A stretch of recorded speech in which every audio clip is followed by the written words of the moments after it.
Hey there, hi there, ho there, you're as welcome as can be.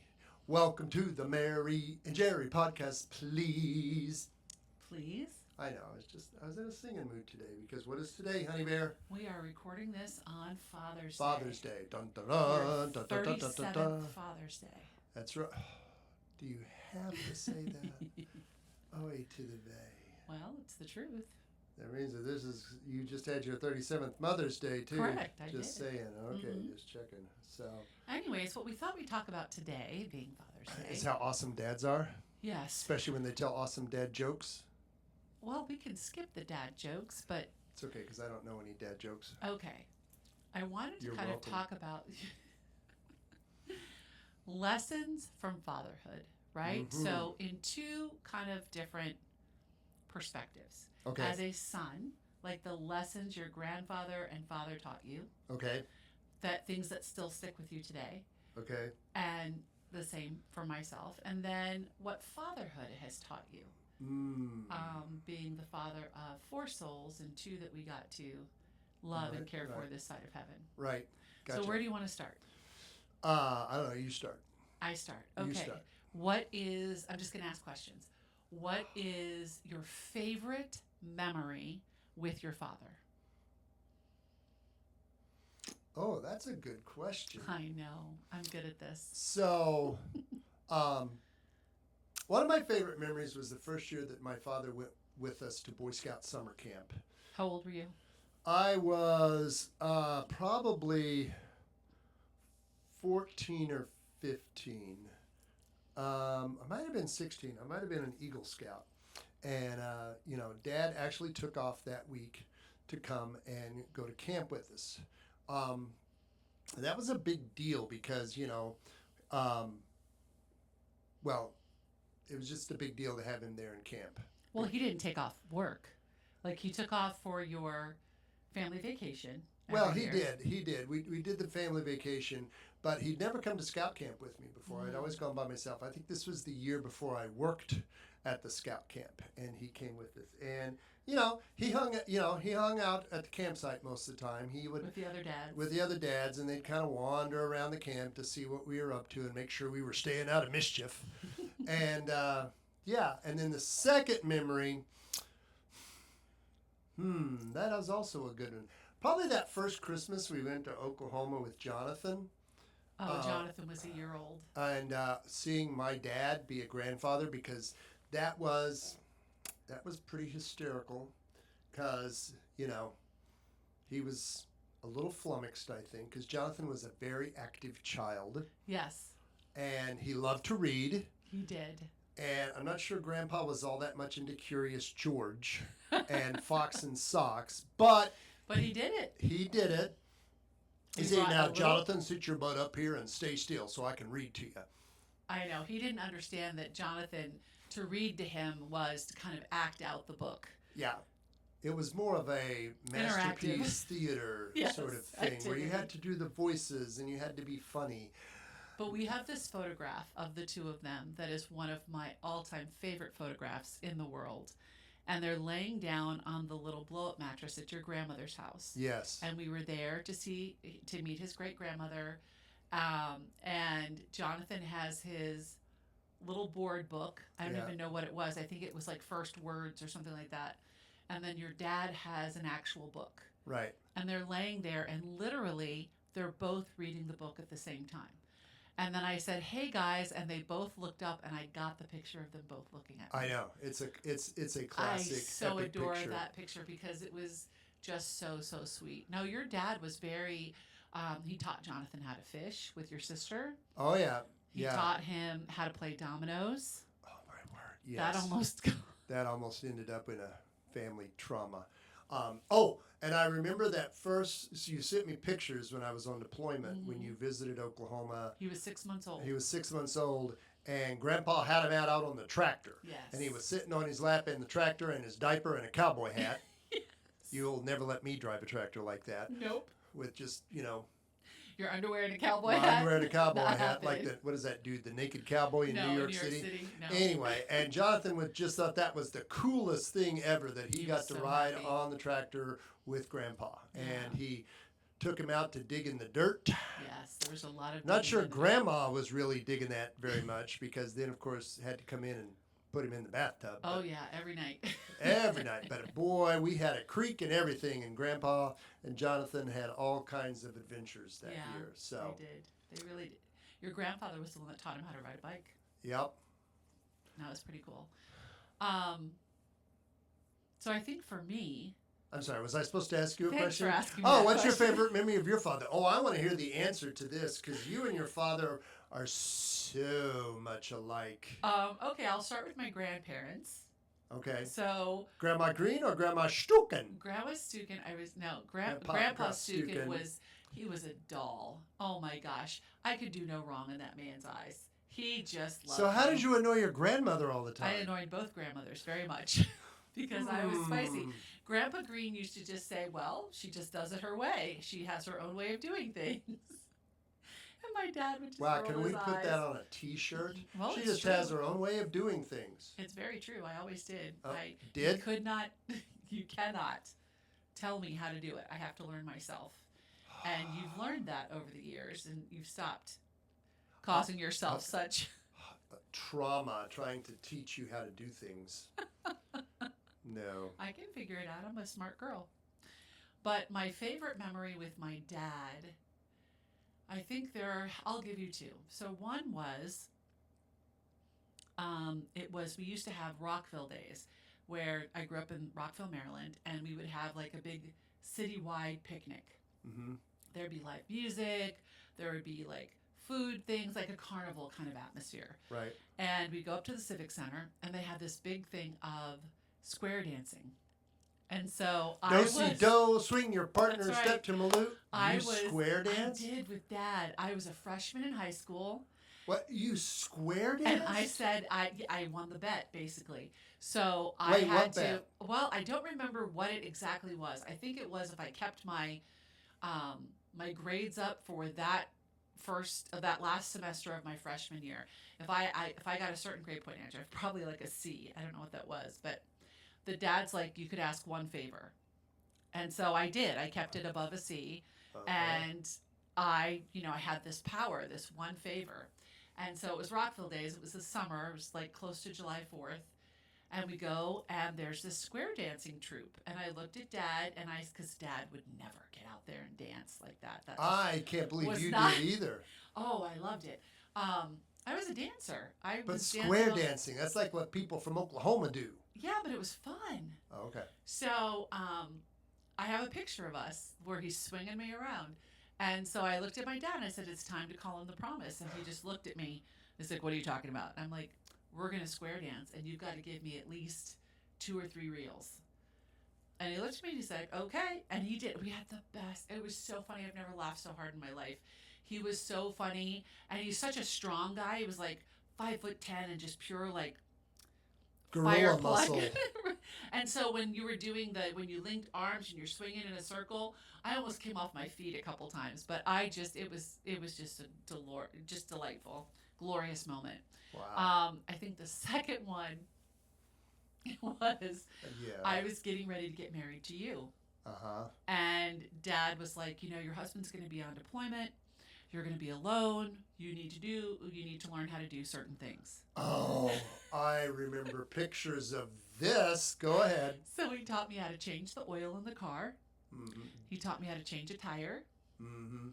He taught me how to iron an officer's uniform because he was an officer in the Navy and they still ironed him the same way. Mm-hmm.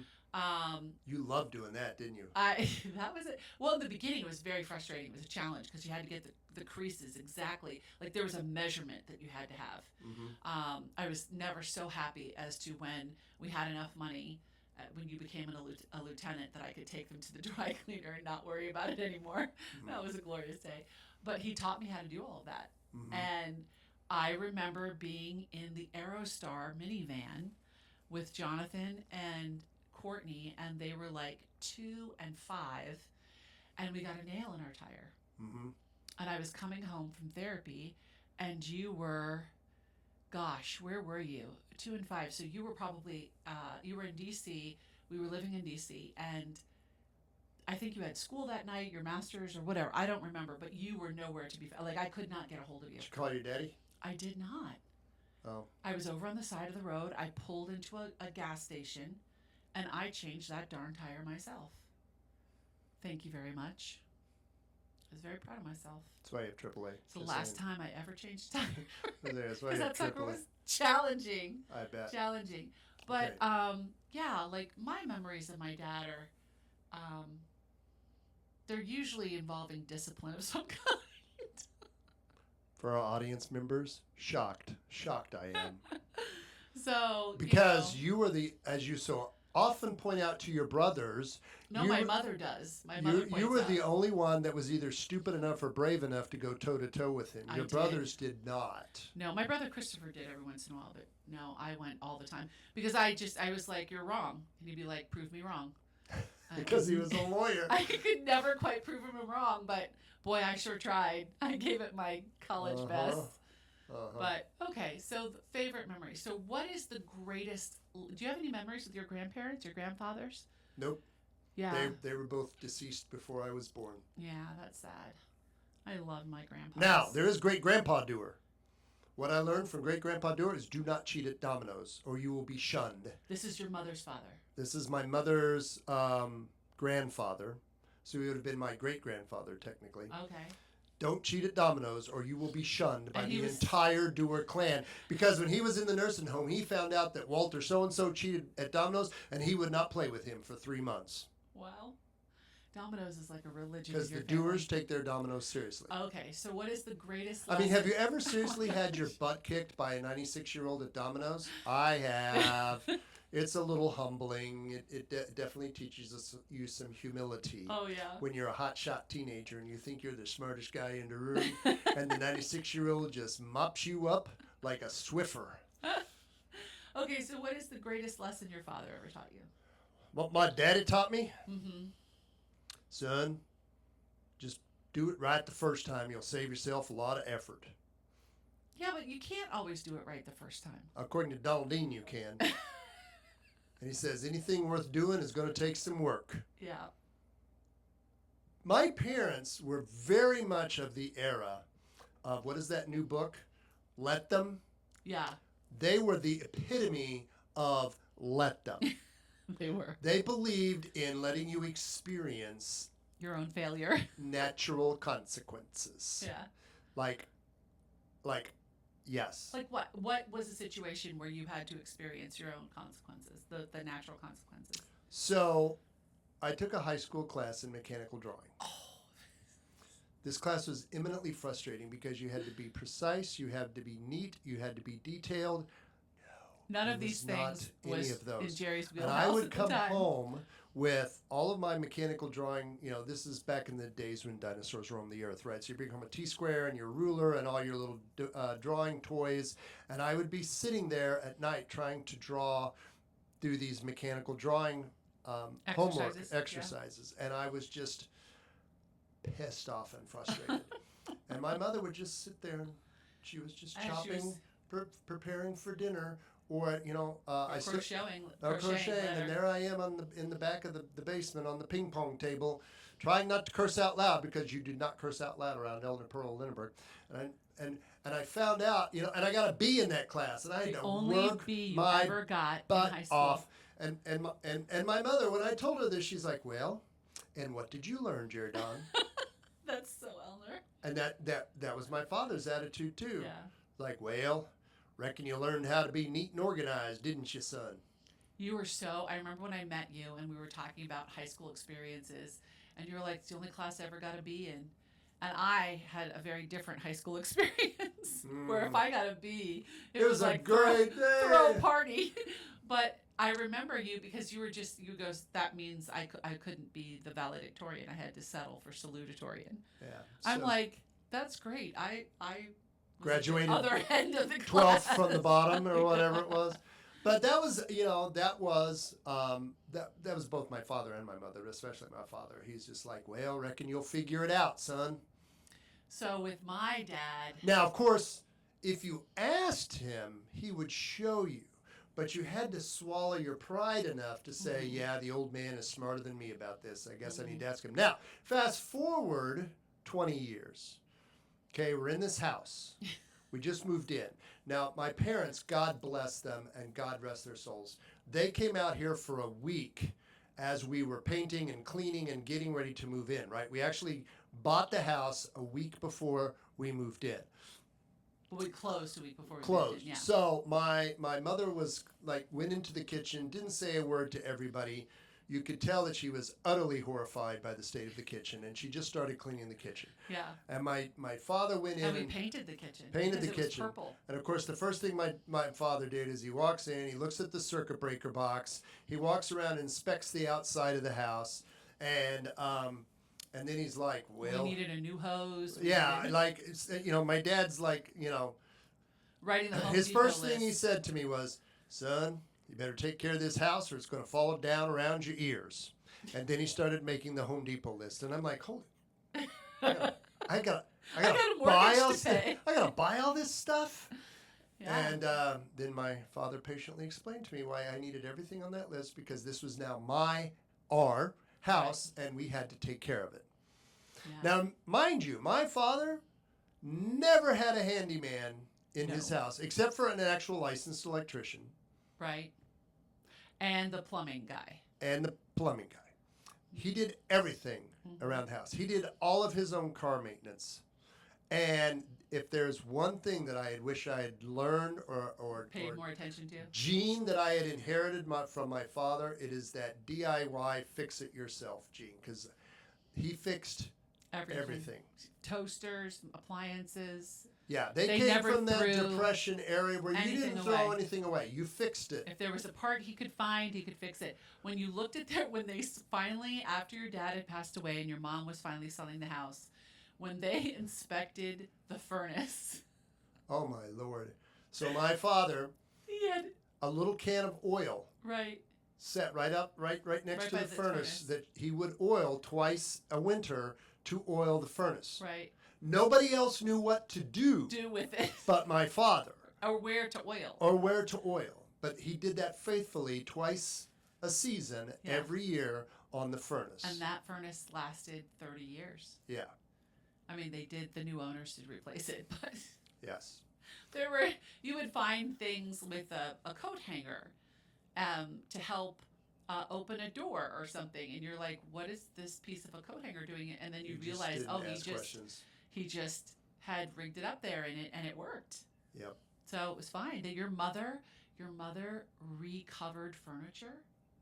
Oh yeah, they were very handy with their her own hands. undergarments when she was in high school and college. Yeah, they did everything. They could Everything themselves. fix it, do it, make it, remake it, reuse it. And if they couldn't do that, then they really prayed about, is it something that they had to purchase? Did you have to go down to the Sears? Yep.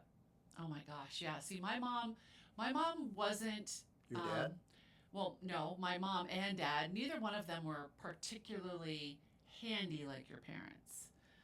They both worked hard. They had incredible work ethic. My mother would be up at 5:30 every morning, and she would have 2 loads of laundry on the line.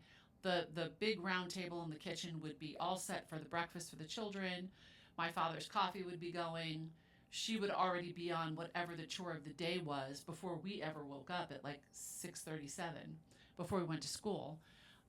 She had already lived a quarter of her day by then. Yeah. My dad, he painted everything. He wasn't that great at handyman type of things, but it was interesting because a couple of my brothers took shop classes in high school. Right. And so they showed him how to do stuff. Like my brother Joe and my brother Chris were very, very handy. Like they've replaced their own bathrooms. They've done stuff like that. My dad never really did that. He would hire a professional for that. Yeah. Although they did, with the boys' help, they did redo both bathrooms themselves. So, they just figured it out. I think the greatest lesson I learned from my dad was really to never quit. So my dad kind of had a big mouth when he was growing up. Actually, he always had a big mouth. He used to get into quite a few scraps as a young boy. And you can stop now. And genetics is so cool. He hated people picking on the underdog. He hated that. And so when he would see somebody, one of his classmates or something, getting picked on by the bigger guys, my dad would usually come in and just wade right in. He'd wade right into it and be like, "You can't do that. Like, you do what you know." And he'd usually be the one that get pummeled. But as he said, at least it wasn't the little guy who couldn't handle it. It was him. So my father was very tough. He was very brave. What he saw in Vietnam, I can only imagine what that was. He was in the recovery part of that, so he would pick up what was left of the airmen that had been flying in the Tonkin Gulf. And his faith was very, very important to him. So there is a saying that I've said all the time. I've said on past podcasts, and it's on my website and everything. It's never quit, never give up, never lose your faith, for it's the one reason you walk this earth. The Lord decided now was the time for you to be here, so what are you going to do? And I remember when I was in the 8th grade, we had to write a 1-act play. And I was dyslexic, and I didn't know about it. I didn't know how to write. I was just really struggling in school. A 1-act play? And it was about the signing of the Constitution. Oh, boy! And so I had to write this play, and I remember it was the night before it was due. Wait, I had wait.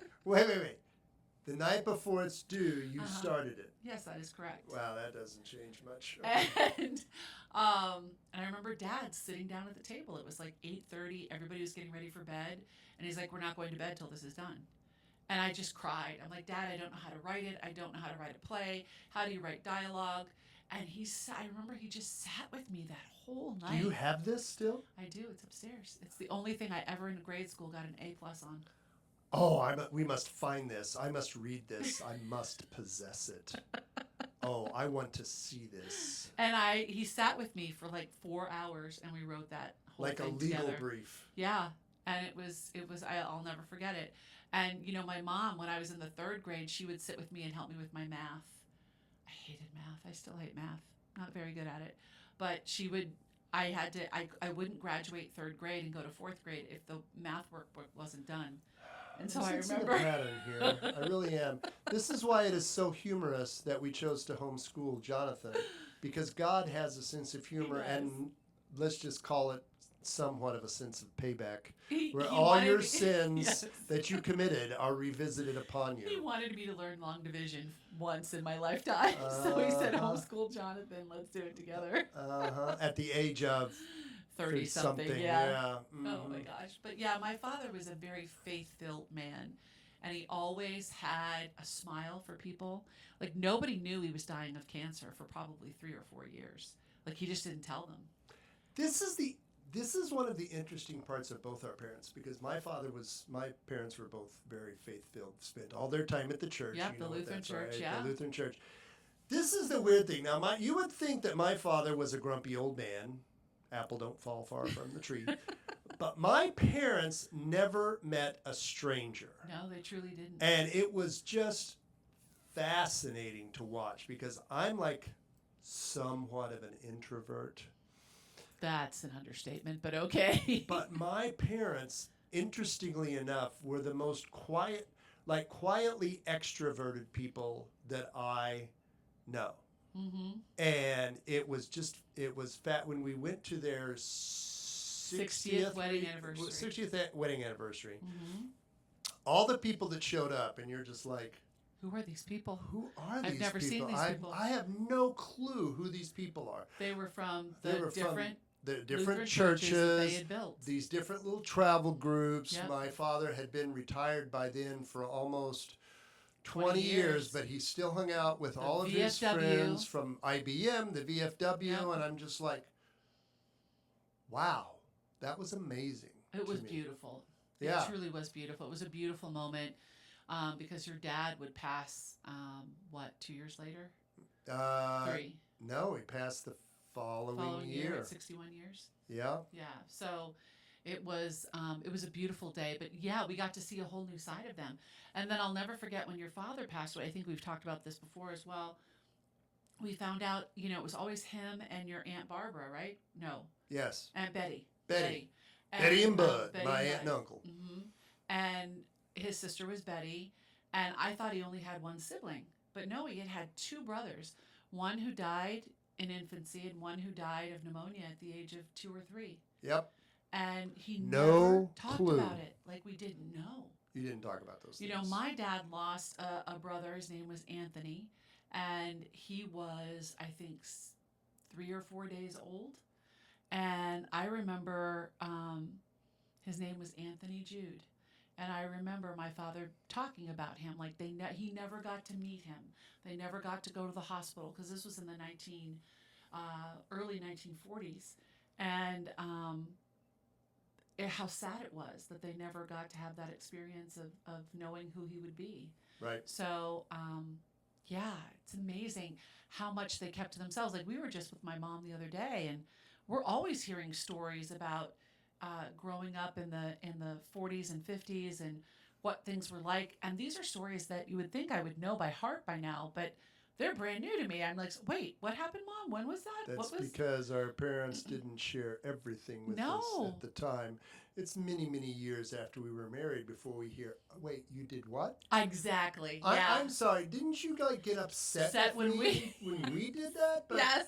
Wait a minute. Hold on. Oh, hold the phone. Hold the phone. Mom used to say to me, well, if I had told you some of the things I did, then you would have felt you had been Permission empowered to go and do the same. And I didn't want you to do that, so I didn't tell you till after you were married and had children of your own. Which leads to the next part of our podcast. Yes. About lessons, or what was it about my fatherhood? Yeah, your father. What has being a father taught you about life and love and manhood and faith and.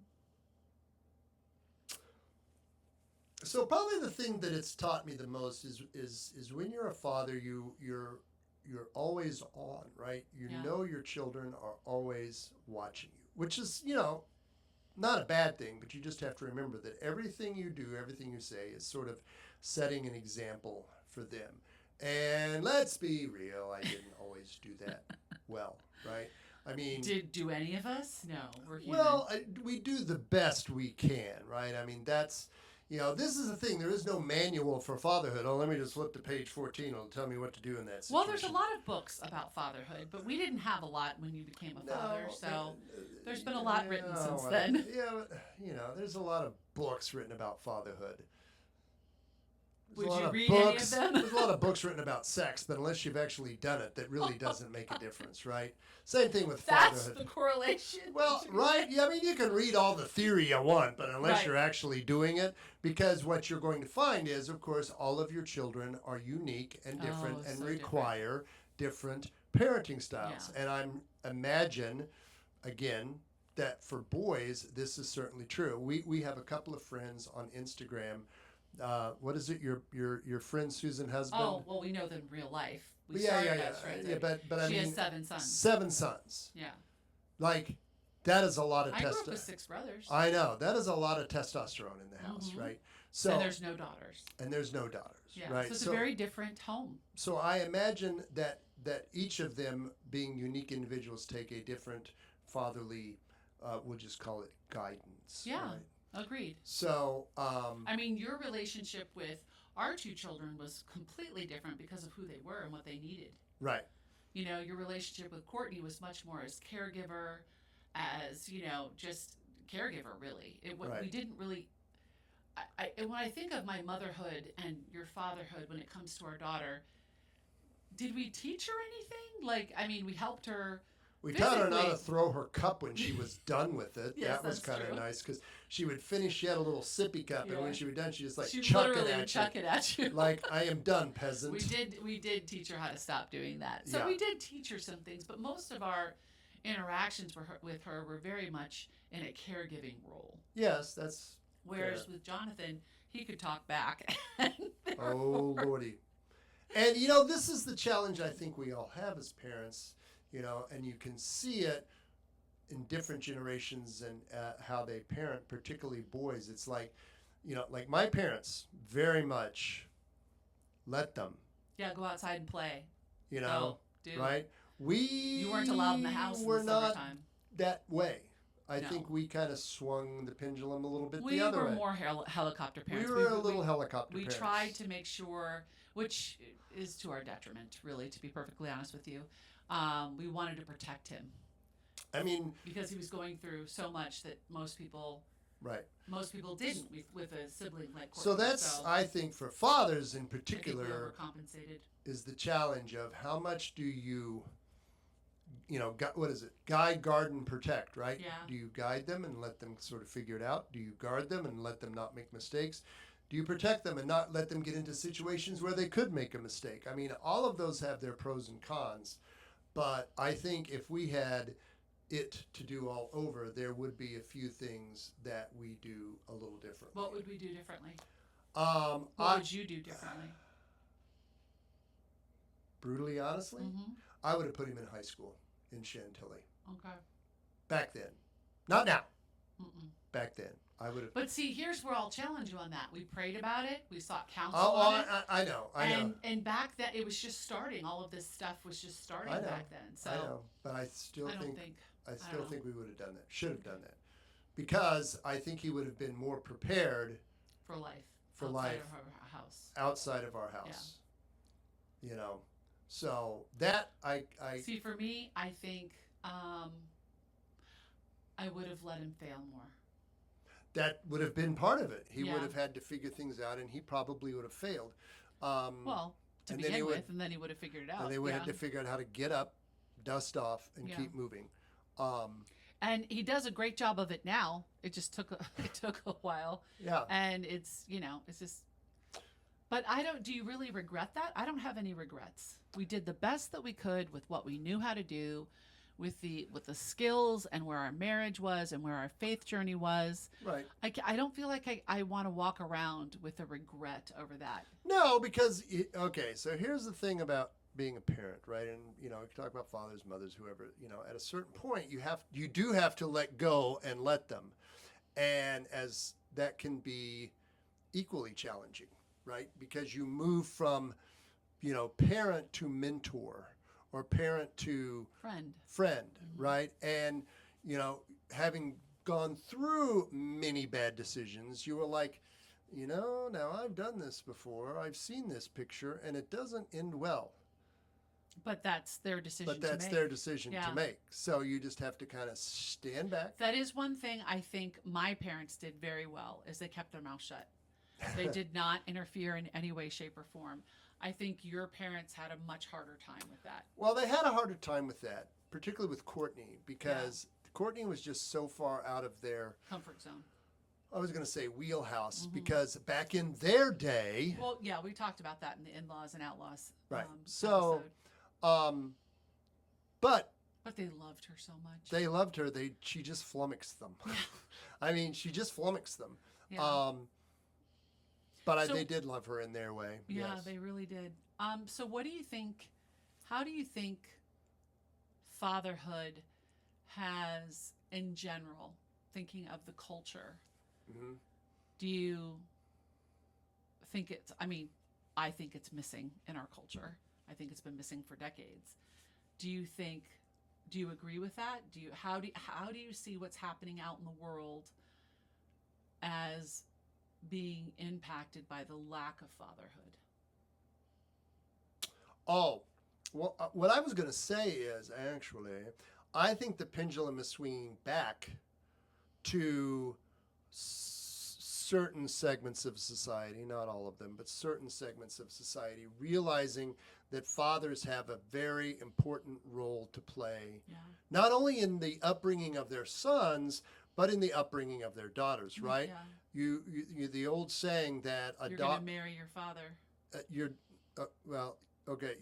Your daughter will observe how the father treats treats her mother, and that is going to be her first example of what a relationship should be like, and how her relationship with men should go. And the same thing with young men, right? When they again see how their father treats their mother and handles the situations, that is how they should treat their the women, their future spouse and the women in their life. So yes, fatherhood has certainly been at a low point when people are like, our father's really important, but I think they really are, because again, like everything else in marriage and God's perfect plan, you need a father and a mother, because each of them are going to teach you certain skills and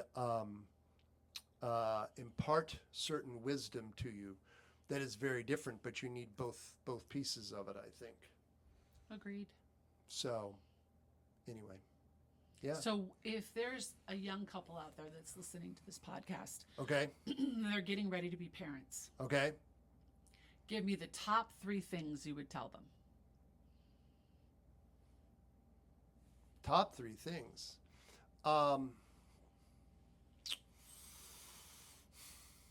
First, be kind to yourselves, because I know a lot of people, I certainly was, is like, you know, the hospital hands you this small human being with no directions, and they send you home, and you're like, I have no clue what I am doing here. Yeah.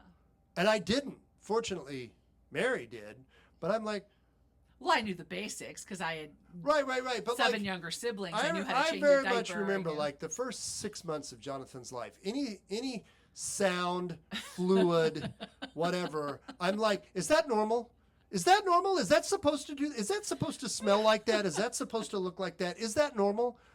And she did this to me. She just laughed. She thought it was hysterical. And I'm like, Yes, sweetheart, I have no idea what's going on here, other than when you give a baby a bottle and you put them on your shoulder and you pat their back, they go, bleh, and then they puke all over you.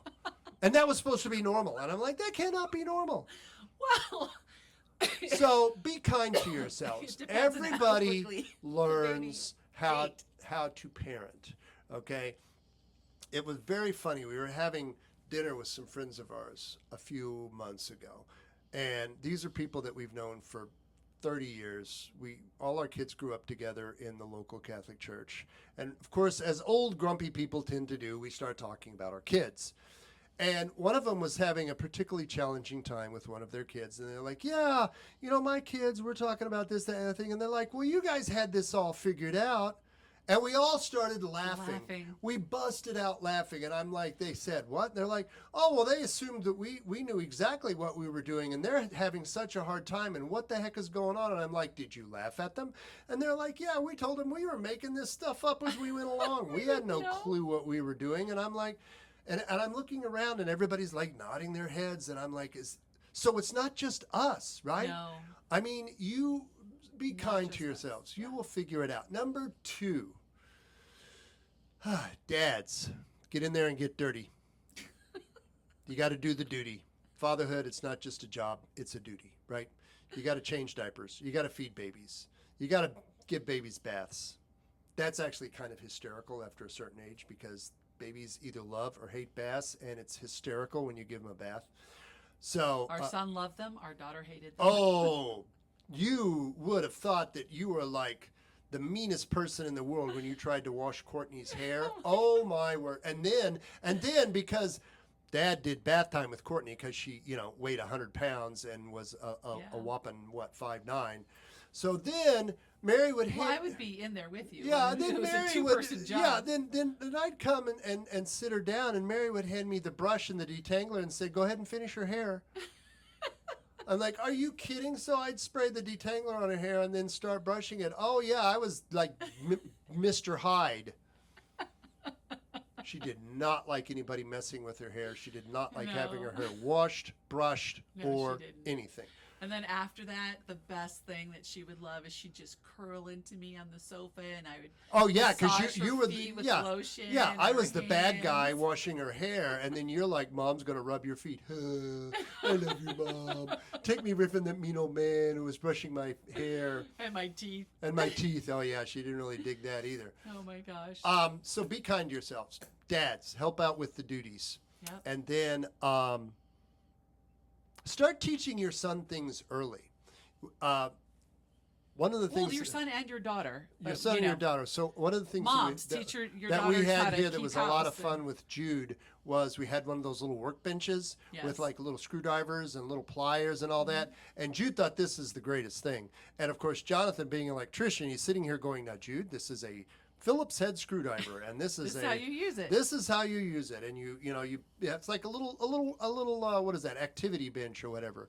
And now, of course, Jude, being 2 years old, thought that everything was a weapon, and he thought the hammer was the best weapon of all. But still, you know, I teach your children practical things. Yeah, teach the girls how to cook. Teach the boys how to cook. Teach the boys how to cook too. Absolutely, every young man should know how to make biscuits and gravy. That's right, and they should know how to scramble an egg and boil water and make spaghetti, and they've got to be able to, because if they are called to the married life, their wife may be postpartum. She may be sick. Teach them how to do laundry. This is a key skill that Jonathan never mastered in No, this Jonathan house. is the one that does the laundry. Now. He's very good at it.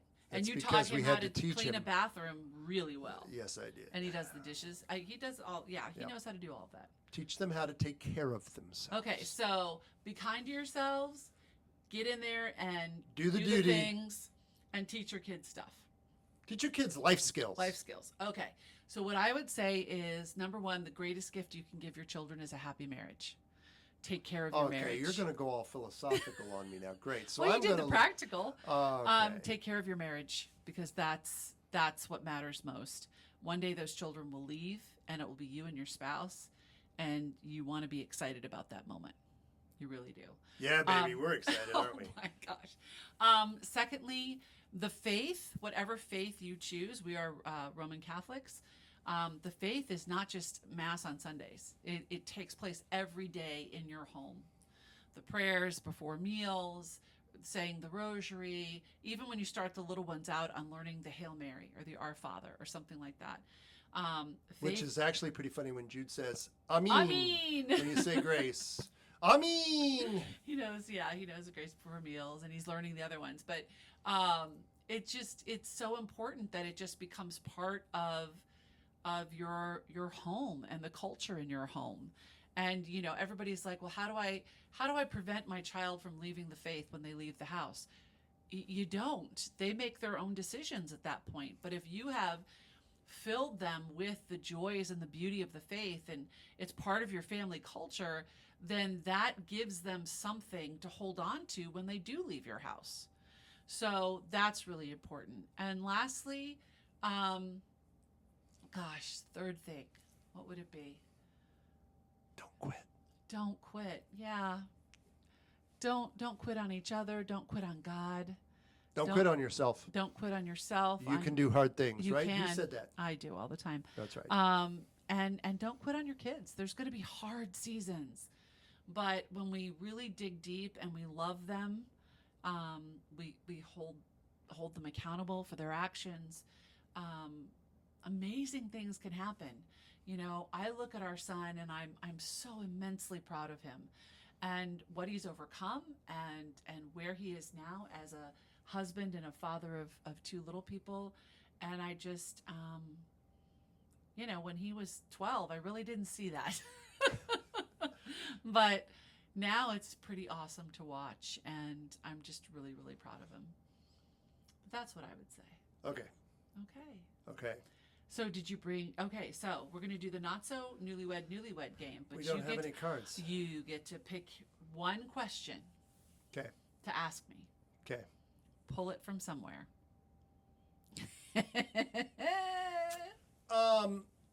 Okay. Easy one. What's your favorite Father's Day memory of growing up? So I was this wasn't funny until many years later. Oh, okay. Hit me. So I went to Catholic school, and we used to make these little projects for our moms and our dads for Mother's Day and Father's Day. And we would have one toward the end. We would always celebrate like Father's Day right at the end of the school year. So like one of your last projects was for Father's Day. And there's a prayer in the church that's like Jesus, I trust in you. It's like a one sentence prayer. And I can't remember what they're called, but I didn't call them what they were called. I said I gave him a spiritual bouquet of 2 Our Fathers, 3 Hail Marys, and 4 ejaculations. I misspelled it. What were you trying to spell? I can't. Maybe it's called that, but needless to say, Do they still have that?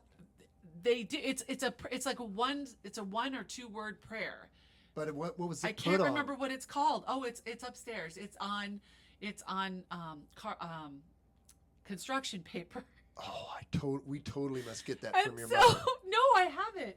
And so, Oh, we must totally put so that up. I found it the other day and I read it and I was like, wait, what? Wow. Did your father keep a straight He face? did. He was like, "Oh, these are beautiful What did your prayers. mother Thank do?" you." My mom's face turned a little red. That's what I remember. I'm like, "Why is her face turning red?" And then it wasn't until like 7th or 8th grade when I was going through my papers that Mom had kept for us, and I read that, and I'm like, "Mom, does that say what I think it says?" And she just started laughing. She's like, "Yep, that was a special one." That is epic. I don't even know. That is epic. Okay, what are you going to ask me? Okay. You can't ask me the same question. Oh, of course not. Nope. Why make it easy on me? I know. Never. I know. What is your favorite thing about being a grandfather?